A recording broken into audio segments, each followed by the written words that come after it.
বিদিশা তার বাবা অখিলেশ বাবু এবং দাদা রানার সঙ্গে বসে ব্রেকফাস্ট করছিল। তাদের বাড়ির চাকর রামু কাকা তাদের খাবার পরিবেশন করছিল। এমন সময় তার চোখ যায় তার কফির কাপের দিকে এবং সে আনন্দে চিৎকার করে বলে, আরে, এটা তো আমার আগের কফি কাপ, কিন্তু এটা তো পরশুদিনকে ভেঙে গিয়েছিল। রামু কাকা, এটা ঠিক হলো কি করে? তুমি এটা জুড়ে দিয়েছো নাকি? কিন্তু এটাকে দেখে তো কোনো দিক থেকে জোড়া বলে মনে হচ্ছে না।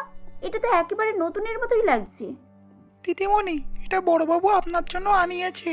এটা নতুন, তবে হ্যাঁ, একেবারে আপনার পুরাতন কাপের মতনই দেখতে। হ্যাঁ, সেটা তো আমি দেখতেই পাচ্ছি, কিন্তু বাবা, এই কাপটা তো তুমি জার্মানি থেকে এনেছিলে। এটা এখানে কি করে পাওয়া গেল? বিদিশার কথা শুনে তার বাবা অখিলেশ বাবু হেসে বলেন, আরে না, এটা এখানে পাওয়া যায় না। আমি এটা পরশুদিন জার্মানি থেকে অর্ডার করে আনিয়েছি। কি, তুমি সত্যি এই কাপটা আবার জার্মানি থেকে আনিয়েছো? কিন্তু এসবের কোনো প্রয়োজন ছিল না বাবা। একটা কাপ আনতে তোমার কত টাকা খরচ হয়েছে? তুমি ভুলে যেও না বিদিশা, তুমি এ শহরের সব থেকে বড় ধনী ব্যবসায়ীর মেয়ে। তোমার বাবার কি কোনোভাবে টাকা কম আছে নাকি? তুমি আমার একমাত্র মেয়ে। তোমার শখের কোনো জিনিস যদি ভেঙে যায়, সেটা সঙ্গে সঙ্গে কিনে এনে দেওয়ার দায়িত্ব তো আমার। বাবা, ছোট ছোট ব্যাপারে এত টাকা খরচ করা ঠিক নয় বাবা। এই কাপটা ভেঙে গিয়েছিল তো কি হয়েছে? আমি অন্য কাপে কফি খেতাম। আমি তোমায় বলে দিচ্ছি, এই ধরনের বাজে খরচ আমার একেবারে পছন্দ নয়। আরে বিদিশা, তুই বাবাকে চিনিস না। বাবার কাছে এসব কোনো ব্যাপার না। আমি ছোটবেলায় একটা কার্টুন দেখে খুব জেদ করেছিলাম যে ওই কার্টুনটা আমার চাই। তখন তার বুঝতাম না যে ওসব কম্পিউটারে হয়। বাবার কাছে জেদ করাতেই অমনি সঙ্গে সঙ্গে কাজ। বাবা অফিসের একজনকে কার্টুনের মতো সাজিয়ে আমার কাছে নিয়ে চলে এসেছিল। পুরো এক সপ্তাহ ধরে আমি ওর সঙ্গে খেলেছি। হা হা হা। কি, তুমি তোমার ছেলের এইটুকু জেদ পূরণ করার জন্য একটা মানুষকে এক সপ্তাহ তোমার বাড়িতে আটকে রেখেছিলে?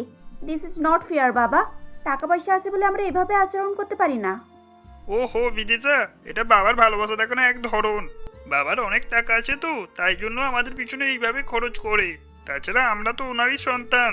ওনার প্রপার্টির উপর আমাদেরও তো অধিকার আছে। রানা একেবারে ঠিক বলেছে বিদিশা। আর এত টাকা প্রপার্টি সব তো তোদের দুজনেরই। এই নিয়ে আমি কি করব? যাই হোক বাবা, রাস্তাঘাটের কত মানুষের খাওয়া পড়াতে কত কষ্ট হচ্ছে। ভালো মতো থাকার জায়গাও নেই। এইসব দিকে আমার খুব কষ্ট লাগে। তাই তোমাদের মতো টাকা পয়সা ফালতু নষ্ট করার ইচ্ছা আমার নেই। এই বলে বিদিশা উঠে কলেজের জন্য বেরিয়ে পড়ে। বিদিশা চলে যাওয়ার পর রানা বলে, বাবা, বিদিশার টাকা পয়সার প্রয়োজন নাও হতে পারে, কিন্তু আমার আছে। আমি আজকে একটা নতুন মার্সিডিজ কিনবো।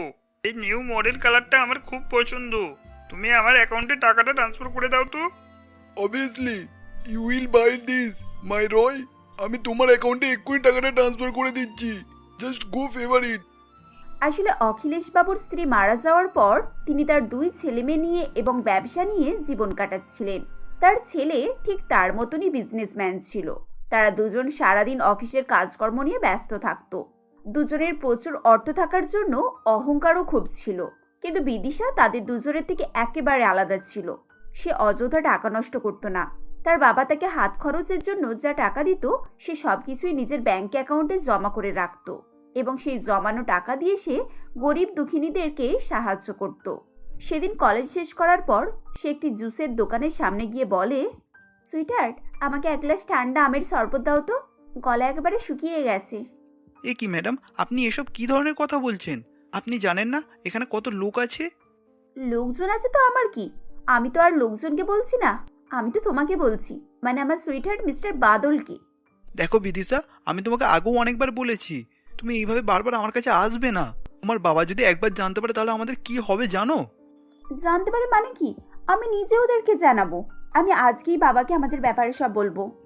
বাহ, তোমার কি মনে হয় তোমার বাবা আমার কথা শুনে তোমার সঙ্গে আমার বিয়ে দিতে রাজি হয়ে যাবে? তোমার বাবা যদি একবার জানতে পারে তুমি একটা সাধারণ জুস বিক্রেতাকে বিয়ে করতে চাও, তাহলে সঙ্গে সঙ্গে আমাদের সম্পর্কটাকে একদম অস্বীকার করবে। তাতে আমার কিছু যায় আসে না বাদল। আমি তোমাকে সত্যিকারের ভালোবেসেছি। তোমার জন্য আমি আমার বাবা আর বাবার সম্পত্তি দুটোকেই ছেড়ে আসতে পারি, বুঝেছো? এসব বলা অনেক সহজ বিদিশা, কিন্তু তুমি জানো না যে আমরা কতটা গরিব। আমি আমার দারিদ্র মাকে নিয়ে একটা ঝুপড়ি বাড়ির মধ্যে থাকি। অনেক কষ্ট করে আমাদের দিন চলে। আমার বাবা মারা যাওয়ার পর আমাদের ওই মোটর গ্যাসটা একমাত্র সম্বল ছিল, তাও আবার নিলাম হয়ে গেছে। তারপর থেকে আমার এই দুর্দশা চলছে।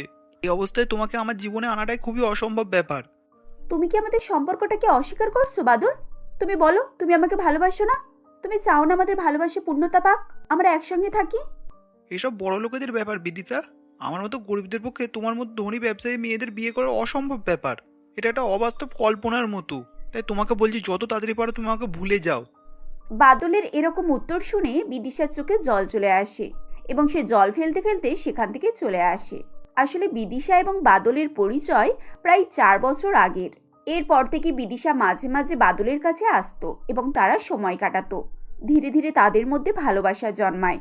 বাদল তার কাছে নিজের মনের কথা বলে, কিন্তু এর পরের একটি ঘটনায় বাদল বুঝতে পারে যে তাদের সম্পর্কটা বাস্তবে কখনোই কেউ মেনে নেবে না। একদিন বাদলের এক বন্ধু তার কাছে আসে এবং বলে, বাদল, তুই সুবীরের কথা শুনেছিস? সুবীর কাল রাত্রে অ্যারেস্ট হয়েছে। আজ সকালে তার মা আর বোন মৃত অবস্থায় পাওয়া গেছে। সে কি বলিস পলাশ? হঠাৎ করে এরকম হলো কি করে? আর সুবীরকে কেন পুলিশে অ্যারেস্ট করেছে? কি আর করবি, যা সবাই করে।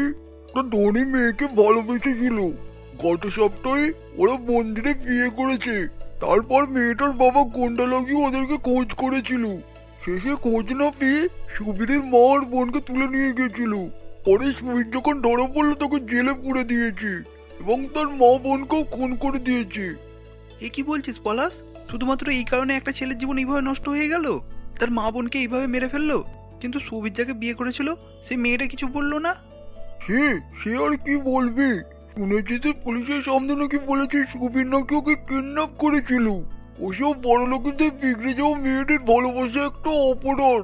ওই মেয়েটার জন্য একটা পুরো পরিবার ধ্বংস হয়ে গেল। এই ঘটনার পর থেকেই বাদল ধীরে ধীরে বিদিশাকে অ্যাভয়েড করতে শুরু করে এবং সে তাকে অনেক করে বোঝানোর চেষ্টা করে যে তার পক্ষে এত ধনী পরিবারের একটি মেয়েকে বিয়ে করা অসম্ভব। কিন্তু বিদিশা কোনোভাবেই তার কথা শোনে না। সেদিন বাদলের উত্তর শুনে সে বাড়ি ফিরে যায় এবং তার বাবা ও দাদাকে গিয়ে বলে, বাবা, আমি বাদলকে ভালোবাসি আর আমি ওকেই বিয়ে করতে চাই। প্লিজ তুমি এ বিষয়ে অস্বীকার করো না। তুমি আমার ভালোবাসার মানটা রাখো। কি, তোর কি মাথা খারাপ হয়ে গেছে? তুই একটা রাস্তার চোখ রেখে বিয়ে করবি বলছিস? তোর কি আছে? না আছে বাড়ি, না আছে প্রপার্টি। রাস্তায় 10 টাকা করে জুস বিক্রি করে বেড়ায়। বিদিশা, তোর কি কোনো ক্লাস নেই নাকি? তুই গরিব ভিখিরিদের সাহায্য করতে করতে শেষ পর্যন্ত ওই শেষ বেশ কিনে তুই এই ভিখিরিটাকে জীবন সাথী হিসেবে মেনে নিয়েছিস। এই বিয়ে কখনোই সম্ভব না, তুই ওকে ভুলে যা। আমার পক্ষে বাদলকে বলা সম্ভব নয়। আমি যদি বিয়ে করি তাহলে বাদলকেই করব, আর না হলে সারা জীবন বিয়েই করব না। আমার মনে হয় তোমার পক্ষে সেটাই ভালো। আমি তোমাকে সারা জীবন বাড়িতে বসিয়ে রাখতে পারবো না, কিন্তু এইরকম একটা উটকো ছেলের সঙ্গে তোমাকে আমি কখনোই বিয়ে দেবো না। কিন্তু ওর দোষটা কোথায়? ও একটা ভদ্র ছেলে। ও গরিব বলে তোমরা ওকে এত ছোট করে দেখছো। ও কি মানুষ নয়? দেখো বিদিশা, আমার যা বলার আমি তাই বলে দিয়েছি। এরপরেও যদি তুমি ওই ছেলেটার সঙ্গে থাকতে চাও তাহলে তুমি এক্ষুনি আমার বাড়ি থেকে বেরিয়ে যাও। আমি তোমার মুখ দেখতে চাই না। অখিলেশবাবুর কথা শুনে বিদিশার চোখ ভিজে যায় এবং সে নিজের ব্যাগ গুছিয়ে বাড়ি থেকে বেরিয়ে যায়। এরপর সে বাদলের কাছে যায় এবং তাকে সমস্ত ঘটনা বলে। এই পরিস্থিতিতে বাদল আর বিদিশাকে অস্বীকার করতে পারে না। তারা দুজনেই একটি মন্দিরে গিয়ে বিয়ে করে এবং বাড়ি ফিরে আসে। একটি মাটির ঝুপড়ি বাড়ির সামনে এসে দাঁড়ায়। বাদল বিদিশাকে বলে, বিদিশা, এটা আজ থেকে তোমার বাড়ি। আমার বাড়ির লোকজন তোমার নিজের। তুমি এ বাড়িতে থাকতে পারবে তো বিদিশা? কেন থাকতে পারবো না বাদল? যে বাড়িতে তুমি থাকো সে বাড়িটা আমার জন্য কোনো সাধারণ বাড়ি নয়। এটা আমার কাছে স্বর্গের মতো। আর তুমি চিন্তা করো না, তোমার মা আজ থেকে আমারও মা। এমন সময় বাদলের মা চম্পা দেবী সেখানে আসেন এবং বিদিশাকে দেখে বলেন, আরে বাদল, এটা কে? এই মেয়ে তো কোনো ধনী পরিবারের মেয়ে বলেই মনে হয়। দেখতে একেবারে লক্ষ্মী প্রতিমা। তুই কোথা থেকে আনলি বাবা একে? মা, এ হলো বিদিশা। আমরা অনেকদিন ধরে একে অপরকে চিনতাম। আজও বাড়ি থেকে চলে এসেছে আর আমরা মন্দিরে বিয়ে করে নিয়েছি। সবকিছু এত তাড়াতাড়ি হয়ে গেছে যে তোমাকে কিছু জানানোর সময়ই পাইনি। এমন সময় বিদিশা চম্পা দেবীর পায়ে হাত দিয়ে প্রণাম করে এবং চম্পা দেবী বলেন, আরে থাক থাক মা, আর প্রণাম করতে হবে না। এসো মা, ভেতরে এসো। গরিবের এই কুড়ে ঘরে তোমাকে কোথায় বসতে দিই বলো তো? কেন মা, আপনারা যেখানে বসেন আমিও সেখানেই বসবো। এই তো এই মেঝেতে আসন পেতে এখানেই আমি আরাম করে বসছি। আচ্ছা মা, আজকে আমার এ বাড়িতে প্রথম দিন। আমাকে কিছু মিষ্টি রান্না করতে হবে তো? সে তো ঠিক কথা মা, কিন্তু তুমি কি কাঠের চুলাতে রান্না বান্না করতে পারবে? তোমাকে তো দেখে মনে হয় তুমি কখনো চুলাতে রান্নাই করনি। আগে কখনো কাঠের চুলাতে রান্না করিনি ঠিকই, কিন্তু আপনি একবার দেখিয়ে দিলে আমি ঠিক পারবো। এরপর চম্পা দেবী কাঠের উনুন ধরিয়ে দেন এবং বিদিশা তাতে পায়েস রান্না করে। এভাবেই ধীরে ধীরে বিদিশা চম্পা দেবীর কাছ থেকে রান্নাবান্না করা, ঘর পরিষ্কার করা, কুয়া থেকে জল তোলা ইত্যাদি বাড়ির সমস্ত কাজকর্ম শিখে যায়। একদিন বাদল মন খারাপ করে বাড়ি ফেরে এবং তাকে বিদিশা জিজ্ঞাসা করে, এই তোমার কি হয়েছে? তুমি এভাবে মুখ শুকনো করে বাড়ি ফিরছো কেন? আর তুমি কি মায়ের ওষুধ এনেছো? না বিদিশা, আমি আজকেও ওষুধ আনতে পারিনি। আসলে শীত পড়ে যাওয়ায় না জুস বিক্রি একেবারে কমে গেছে। তারপরে আমার কাছে সেরকম আর টাকা পয়সাও নেই। এই ব্যবসা আর চালাতে পারবো বলে মনেও হচ্ছে না। তাহলে এবারে কি হবে? জুসের ব্যবসা না চললে আমাদের সংসার চলবে কি করে? আচ্ছা, তুমি কি এই জুসের ব্যবসা ছাড়া আর অন্য কোনো কাজ করতে পারো না, যেটা সারা বছর হয়, কোনো সিজনেই মার যায় না? বিদিশার কথা শুনে চম্পা দেবী বলেন, বাদল তো খুব ভালো মোটর মেকানিক্সের কাজ জানে বৌমা। ও এই কাজটা ওর বাবার কাছ থেকেই শিখেছিল, কিন্তু ওর বাবা মারা যাওয়ার পর আমাদের দোকানটা নিলাম হয়ে যায়। তারপর থেকে আমাদের এই দুর্দশা শুরু হয়েছে। তাহলে তো এক কাজ করলেই হয়, তুমি আবার ওই ব্যবসা শুরু করো, ব্যাস তাহলেই সমস্ত প্রবলেম সলভ হয়ে যাবে। বললেই কি আর সমস্যার সমাধান হবে বৌমা? আবার নতুন করে দোকান কেনা আর ব্যবসা শুরু করা কি চারটিখানি ব্যাপার? এতে কম করে 10 লক্ষ টাকা লাগবে, আর আমাদের কাছে তো 10 টাকাও নেই। চম্পা দেবীর কথা শুনে বিদিশা চিন্তায় পড়ে যায় এবং সে মনে মনে ভাবে, আচ্ছা, বাবা আমাকে যে হাত খরচ দিত, বার্থডেতে গিফট কেনার জন্য টাকা দিত, সেসব তো আমি আমার অ্যাকাউন্টে জমা করে রেখেছিলাম। আমার অ্যাকাউন্টে প্রায় 25 লাখ টাকার মতো জমা আছে। সেখান থেকে যদি 10 লাখ টাকা তুলে বাদলকে দিই, তাহলে তো ও অনায়াসে এই ব্যবসাটা শুরু করতে পারবে। তুমি কি চিন্তা করছো বিদিশা? ওসব কথা ছাড়ো, আমি দেখছি কোনো ফ্যাক্টরি বা কোম্পানিতে কাজ পাই কি না। পরের দিন ভোরবেলা বিদিশা তার বাড়ি থেকে চুপি চুপি বেরিয়ে পড়ে এবং তার বাবার বাড়ির কাছে গিয়ে উপস্থিত হয়। অখিলেশবাবু রানা সেই সময় ঘুমাচ্ছিল। সে চুপি চুপি বাড়ির ভিতরে প্রবেশ করে এবং রামু কাকাকে ডেকে বলে, রামু কাকা, তুমি আমাকে একটা সাহায্য করবে? আমার ঘরে গিয়ে আমার ব্যাংকের ডিটেলস আর সমস্ত ডকুমেন্টসটা আমাকে একবার এনে দেবে? বিদিশার কথা অনুযায়ী রামু কাকা বিদিশার ঘরে গিয়ে সমস্ত ডকুমেন্টস এনে দেয় তাকে। বিদিশা জানতে পারে যে তার বাবা তার সমস্ত সম্পত্তি থেকে বিদিশাকে বাদ দিয়ে দিয়েছে। এরপর সেও এসব ঘটনা তার বাবাকে বলতে বারণ করে। এরপর সে আবার সেখান থেকে চুপি চুপি বেরিয়ে পড়ে। ফিরে এসে সে বাদলকে 10 লক্ষ টাকা দেয় এবং নতুন ব্যবসা শুরু করার পরামর্শ দেয়। এতগুলো টাকা হাতে পেয়ে বাদল বলে, বিদিশা, তুমি কি এসব টাকাগুলো তোমার বাবার কাছ থেকে চেয়ে নিয়ে এসেছো? তুমি জানো আমি এ টাকা নিতে পারবো না। কেন তুমি এরকম কাজ করলে? আমি বাবার কাছ থেকে টাকা আনিনি বাদল। বাবা এসব তো কিছুই জানে না। বাবা আমাকে ত্যায্য করেছে আর ও বাড়ির সমস্ত অধিকার থেকে আমাকে বঞ্চিত করেছেন। বিশ্বাস করো বাদল, এই টাকাটা সম্পূর্ণ আমার। আমি এই টাকা জমিয়ে রেখেছিলাম, আর এখন থেকে এটা তোমার। এরপর বাদল সেই টাকা দিয়ে মোটর মেকানিক্সের নতুন ব্যবসা শুরু করে। ধীরে ধীরে তার ব্যবসা দাঁড়িয়ে যায় এবং তারা অনেক টাকার মালিক হয় এবং একটা নতুন দোতলা বাড়ি তৈরি করে। এভাবেই তাদের জীবন আবার বদলে যায়। অনিতা দেবী তার 2 ছেলে দেবাশিস ও দীপককে নিয়ে কৈখালী নামক গ্রামে বাস করত। অনিতা দেবী একজন শাকাহারী মহিলা ছিলেন। তিনি বাড়িতে মাছ মাংস কিছুই ওঠাতেন না, এমনকি রসুন পেঁয়াজও তিনি ব্যবহার করতেন না। এমনই সময় তিনি তার 2 ছেলেকে ডেকে বলেন, বাবা দেবাশিস, দীপক, আমি ভাবছিলাম কি তোরা এবার বিয়ের জন্য সম্মতিটা দিয়ে দে। আমি তোদের জন্য তাহলে মেয়ে দেখা শুরু করতে পারি, কিন্তু হ্যাঁ, আমি আমার 2 শাকাহারী বৌমাই নিয়ে আসবো। অনিতা দেবীর কথা শুনে দীপক মনে মনে বলে, এই রে মরেছে, আমি যে লিপিকে কথা দিয়েছিলাম ওকে আমি বিয়ে করব। আবার এদিকে আবার লিপি নন ভেজিটেরিয়ান। এখন যদি মা জানতে পারে লিপি নন ভেজিটেরিয়ান, তাহলে মা কিছুতেই লিপিকে মেনে নেবে না। আমি বরং একটা কাজ করি। বলছিলাম মা, তুমি আগে দাদার বিয়ের ব্যবস্থা করো, আর আমি এখন তাছাড়া বিয়ে করতে চাইছি না। কেন, তোর আবার কি হলো? চিন্তা ভাবনা করেছি, এক খরচে 2টো কাজ মিটে যাবে। না হলে বর্তমান বাজারে যা অবস্থা, শুধু খরচ বাড়িয়ে লাভ কি? মা, ও যখন এখন বিয়ে করতে চাইছে না, ওকে আর জোর করো না। তুমি বলেন আমার জন্য মেয়ে খুঁজতে শুরু করে দাও। তবুও তো একজন আসলে তোমার একটু সুবিধা হবে। ঠিক আছে, তবে তাই হোক। এই বলে অনিতা দেবী কয়েকদিনের মধ্যেই তার বড় ছেলের জন্য বিয়ের সম্বন্ধ পাকা করে ফেলেন এবং বেশ ধুমধাম করেই বড় ছেলের বিয়ে দেন। বড় বৌমা রাখি ছিল অনিতা দেবীর মতোই শাকাহারী, কারণ রাখির বাবা একজন ব্রাহ্মণ ছিলেন। সে কারণেই তাদেরও অনিতা দেবীর মতোই মাছ মাংস পেঁয়াজ রসুন কিছুই ব্যবহার হতো না। অনিতা দেবী তার বড় বৌমাকে নিয়ে বেশ ভালোভাবেই দিন কাটাচ্ছিল। এমনই একদিন অনিতা দেবী সকালবেলা সদর দরজা খুলতে গিয়ে দেখেন সেখানে বেশ কয়েকটা খাওয়া হাড়গোড় পড়ে রয়েছে, যেটা দেখে অনিতা দেবী বলেন, হে ঈশ্বর, দেখো খালি কাণ্ড, এরা আমার জাত ধর্ম সব ভ্রষ্ট করে দেবে দেখছি। এখানে কোথা থেকে মাংসের হাড় এলো? এ নিশ্চয়ই সোনালীদের বাড়ির কাজ। দাঁড়া, মজা বোঝাচ্ছি। সোনালী, এই সোনালী, কোথায় গেলে? ওহ, এই অনিতাটা না সকাল সকাল ফাটা বাঁশের মতন কেমন চেঁচাচ্ছে, দেখি তো একবার বাইরে গিয়ে কি হলো।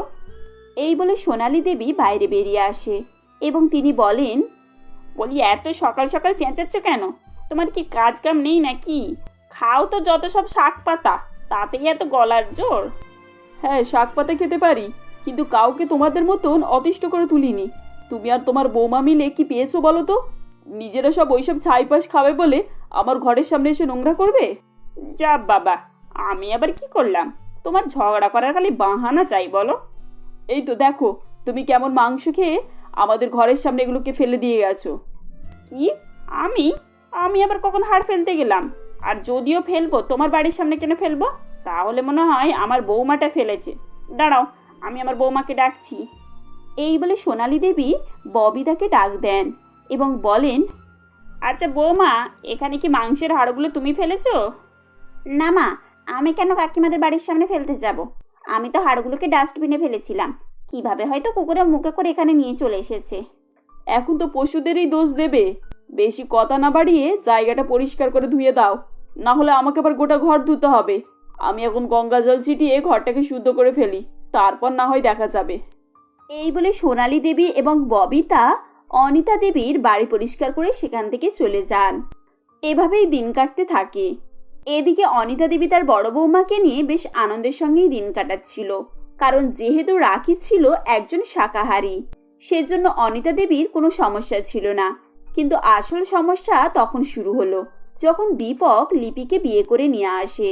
দীপকের সঙ্গে লিপিকে বউ সাজে দেখে অনিতা দেবী বলেন, হ্যাঁ রে দীপক, তুই বিয়ে করে নিয়ে এসেছিস নাকি? বিয়ের কথা তো তোকে বললাম, তুই তখন রাজি হলি না কেন? তোর যদি পছন্দ করাই ছিল আগেই বলতে পারতিস, আমি তার সঙ্গেই তোর ধুমধাম করে বিয়ে দিতাম। আসলে মা, মানে মানে আমি কি মানে করছিস বলতো? এভাবে লুকিয়ে বিয়ে করার কি খুব দরকার ছিল? আমি তোমাকে ভয়ে কিছু বলিনি মা। আর আসলে লিপি হচ্ছে নন ভেজিটেরিয়ান, আর তুমি ভেজিটেরিয়ান পছন্দ করো। আর তাছাড়া তুমি চাইছো তোমার দুই বৌমাই ভেজিটেরিয়ান হোক। আমি যদি সত্যি বলতাম তুমি কখনোই লিপিকে মেনে নিতে না। হাই হাই, এ কি সর্বনাশ ঘটালি! শেষে কিনা আমার ঘরে মাছ মাংস খাওয়া বউ নিয়ে এলি। পৃথিবীতে কি মেয়ের অভাব পড়ে গিয়েছিল যে এই মেয়েকে বউ করে নিয়ে এসেছিস? মা, আমাদেরকে ক্ষমা করবেন, আমরা আপনাকে না জানিয়ে বিয়ে করেছি। কিন্তু মা, আমার এটা ছাড়া আর কোনোই খারাপ গুণ নেই, আপনি বিশ্বাস করুন। হ্যাঁ মা, লিপি খুবই ভালো মেয়ে, তুমি বিশ্বাস করো, ও তোমার কোনো কথাই অমান্য করবে না। হ্যাঁ মা, আমি আপনাকে কথা দিচ্ছি, আমি আপনার কথা অমান্য করব না। এসব কথা শুনে অনিতা দেবী দীপকের সাথে লিপির বিয়েটা মেনে নেন। এরপর অনিতা দেবী তাদেরকে ঘরে ঢোকার অনুমতি দেন। এভাবেই সেদিনটা কেটে যায়। পরের দিন, বৌমা, আজ তুমি সমস্ত রান্না করবে, কারণ আজ তোমার রান্নাঘরে প্রথম দিন। প্রথমে তুমি মিষ্টি কিছু রান্না করবে, কেমন? আর হ্যাঁ, উনুনটাকে পুজো করে নিও। তারপর তোমার নিজের ইচ্ছা মতো সবকিছু খাবার তৈরি করে নিও। আজ সবাই তোমার সেই খাবারটাই খাবে। এই বলে অনিতা দেবী সেখান থেকে চলে যান। এরপর লিপি মনে মনে ভাবেন, আমি কি রান্না করি এখন? আমি তো সবজি ভালো কিছু রান্নাই করতে পারি না। আমি তো শুধু চিকেনের আইটেমই রান্না করতে পারি। মা মাংস খায় না, তা একবার আমার হাতে চিকেন রান্না খেলে চিকেন খাওয়ার অভ্যেস হয়ে যাবে। আমি বরং এক কাজ করি, আমি চিকেনেরই কোনো একটা আইটেম বানিয়ে ফেলি। এরপর লিপি রান্নাঘরে ফ্রিজ খুলে দেখে সেখানে চিকেন নেই। তখন সে মনে মনে ভাবে, আমাদের ফ্রিজে সবসময় মাছ মাংস থাকে, এখানে তো দেখছি কিছুই নেই। এবার আমি কি রান্না করব? এই বলে লিপি অনলাইনে মাংস অর্ডার করে। কিছুক্ষণ পর লিপির অনলাইনের কেনা মাংস এসে পৌঁছায় এবং কোরিয়ার বয় বাইরে থেকে কলিং বেল বাজায়, যেটা শুনে রাখি বলে, ওহ, এরকম সময় আবার কে এলো, গিয়ে বরং দেখি। এই বলে রাখি দরজা খুললে তারপর প্যাকেটটিকে হাতে নেয় এবং সঙ্গে সঙ্গে রাখি দূর করে ছুঁড়ে ফেলে দেয় এবং সে চিৎকার করতে থাকে। তখন তার শাশুড়ি অনিতা দেবী এসে বলে, কি হয়েছে বৌমা, এভাবে চেঁচাচ্ছ কেন? তোমার সামনে কি যমরাজ এসে দাঁড়ালো নাকি? মা, আপনি দেখুন, যমরাজের থেকেও ভয়ানক কিছু দরজার কাছে পড়ে আছে। কই দেখি দেখি, ও মা, এসব কি? হায় হায় হায় হায়, এবার আমি কোথায় যাব? এ তো মাংস। এ নিশ্চয়ই ছোট বৌমার কাজ। এ কাকে নিয়ে এলো আমার ছেলে ঘরে? এই বলে অনিতা দেবী খুব রেগে যায় এবং লিপিকে ডেকে পাঠান। লিপি এলে অনিতা দেবী বলেন, বৌমা, এসব কি? তুমি অনলাইনে এসব কি অর্ডার করেছো? মা, এ তো মাংস যা আমি অনলাইনে অর্ডার করেছি। আর এটা শুধু আমার নিজের জন্য নয়, আমি সবার জন্য কিনেছি। আজ আমি এটাই রান্না করব। তুমি ভুলে যাচ্ছ বৌমা, আমাদের বাড়িতে এসব চলে না। আমরা সকলেই শাকাহারী। মাংস তো দূরের কথা, মা রসুন পেঁয়াজও বাড়িতে আনেন না, আর তুমি আমাদের জন্য মাংস কিনেছো? কেন, মাংস খেলে কি হবে? লিপির কথা শুনে অনিতা দেবী আরো রেগে যান। এরপর তিনি বলেন, আজ তুমি এ বাড়িতে নতুন, তাই তোমাকে ছেড়ে দিচ্ছি। পরের বার থেকে এসব কাজ তুমি আর করবে না। আমাদের বাড়িতে এসব চলে না। যা হয়েছে হয়েছে। এগুলো সব কুকুরকে খেতে দিয়ে আসো, আর সব জায়গাতে গঙ্গা জল দিয়ে পরিষ্কার করো। আর হ্যাঁ, নিজেও পরিষ্কার হয়ে যাও।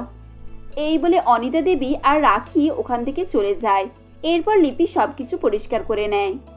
1 মাস হয়ে গেছে, লিপি মাংস না খেয়েই ওই বাড়িতে আছে, তার শাশুড়ির কথা মতো। কিন্তু তার খুব মাংস খেতে ইচ্ছা করছিল। এমনই একদিন অনিতা দেবী আর রাখি মন্দিরে পূজা দিতে গিয়েছিল। সেই ফাঁকে লিপি আবারও অনলাইনে মাংস ভাজা অর্ডার করে। তারপর সে ঘরের দরজা দিয়ে সেই মাংসগুলোকে খাচ্ছিল। তখন রাখি আর অনিতা দেবী মন্দির থেকে ফিরে আসে, এসে লিপিকে ডাকে। লিপি তাড়াতাড়ি মাংসটিকে লুকিয়ে দেয় আর সঙ্গে সঙ্গে অনিতা দেবীর কাছে আসে। তখনই রাখি বুঝতে পারে সে কিছু খেয়েছে। অনিতা দেবী লিপিকে জিজ্ঞাসা করে, বৌমা, তোমার মুখে কি? তুমি কিছু খেয়েছো নাকি? এরপর লিপি ভয়ে ভয়ে সব কিছুই বলে দেয়। আসলে মা, মানে আপনারা যখন মন্দিরে গিয়েছিলেন, আমি সেই ফাঁকে মাংস কিনে খেয়েছি। আমার এই জিনিসটারই ভয় ছিল। এই পৃথিবীতে আর কি অন্য কোনো মেয়ে ছিল না যে আমার ছেলে এই মেয়েটাকে বিয়ে করে আনলো? সর্বনেশী মেয়ে কোথাকার, আমার সব রীতিনীতি ভেঙে দিল আজ। অনিতা দেবী রেগে গিয়ে লিপিকে উল্টোপাল্টা কথা শোনাতে থাকে। অনিতা দেবীর কথা শুনে লিপিও খুব রেগে যায় এবং বলে, মাংস খেলে কি এমন এসে যায়? আমরা যদি মাংস না খাই, ওদের সংখ্যা বেড়ে যাবে, যার ফলে একদিন ওরাই আমাদেরকে খাবে, আমরা ওদেরকে নয়। আপনার যখন এতই সমস্যা, আমি আর মাংস খাবো না। কিন্তু হ্যাঁ, আমার যখন ইচ্ছা হবে আমি বাইরে গিয়ে মাংস খেয়ে আসবো, তখন আপনি কিন্তু কিছু বলতে পারবেন না। তাতেও যদি আপনার প্রবলেম থাকে, তাহলে আপনি বলে দেন, আমি আপনার ছেলেকে নিয়ে বাড়ি থেকে বেরিয়ে যাচ্ছি। লিপির কথা শুনে অনিতা দেবী একটু ভয় পেয়ে যায়। এরপর তিনি অনেক চিন্তা ভাবনা করে বলেন, ঠিক আছে, তুমি তাই করবে। তোমার যখন মন যাবে তুমি বাইরে গিয়ে মাংস খেয়ে আসবে, কিন্তু এই বাড়িতে মাংস না ওঠে। এই বলে অনিতা দেবী সেখান থেকে চলে যান। আমাদের সমাজে প্রায়ই এসব ঘটনা ঘটে থাকে। মানুষের পোশাক আশাক, খাবার দাবার নিয়ে তাকে কথা শুনতে হয়। তার স্বাধীনতায় আঁচ পড়ে এবং যার জন্য সে সমাজের সামনে তার ইচ্ছামতো পোশাক আশাক এবং খাবার দাবার খেতে পারে না। প্রত্যেকটা মানুষেরই একটা নিজস্ব ব্যক্তিগত মতামত থাকে, তাই কারোর মতামতের উপর একেবারেই হস্তক্ষেপ করা উচিত নয়।